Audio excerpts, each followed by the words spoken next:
Now, this top 5 list are the top 5 hot and sporty cars that are coming this year that I think you should wait for if you're going to be buying a car of that type. Now, let's be honest, the new Honda Odyssey and Toyota Camry trounce these guys in industry importance, but I want to talk about cars that have a little something that spreads pixie dust over the whole brand of a car maker, or so they hope. I also don't want to talk about crossovers for once this year. Let's get started with the top 5 hot and sporty rides you might want to hold on to your checkbook for. Number 5 are the Audi A5 and S5. Call these guys hot and hotter.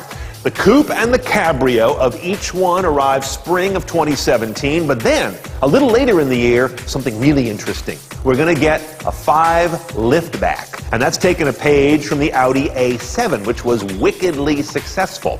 May I say it now and forever? Hatchbacks are back, and they're hot again.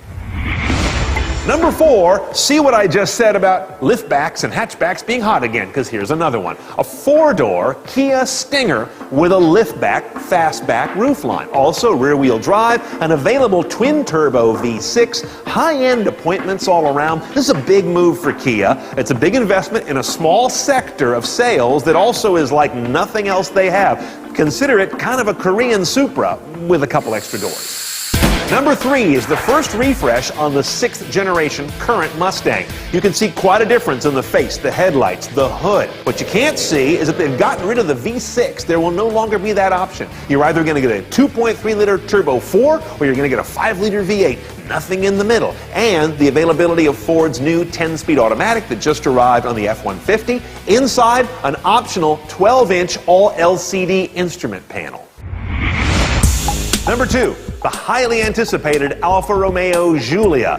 They got some gall. They're going right after the 3 Series, right out of the gate, including with a 505 horsepower version of this guy called the Quadrifoglio that goes right after the M3, but with even more power. Now notice this, you're never going to mistake this for one of the Teutonic cars. This is a very different look and style. That should do them very well, and Alfa Romeo's been known for great performance and great handling with the handful of cars they've been able to sell in the US so far. No, they've also got a crossover based on this guy called the Stelvio, but I promised I wouldn't talk about those. Before I get to number 1, I've got to get to this one or you won't speak to me again, and that is the revised Subi WRX and STI that'll be coming this year. Not a huge difference, so I didn't rank them. You see a lot of front face changes, same Impreza platform underneath. The STI does get a hotter flat 6 at 305 horsepower now, and a new handmade 6-speed manual transmission. But any news about the WRX is big news around these parts.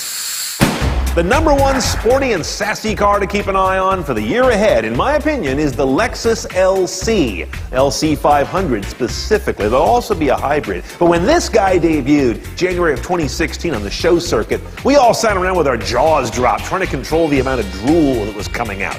It's a stunner. It's a $100,000 Lexus. It's going to be their new flagship, and it could reposition the brand from one that many folks still associate with a lot of affluent AARPers. And it's going to come out swinging at everyone like a drunk in a bar. It's going after 911, S550 Coupe, BMW 650i, all seen as targets. And being built in the same plant in Japan that cranked out the LFA supercar certainly won't hurt its mystique.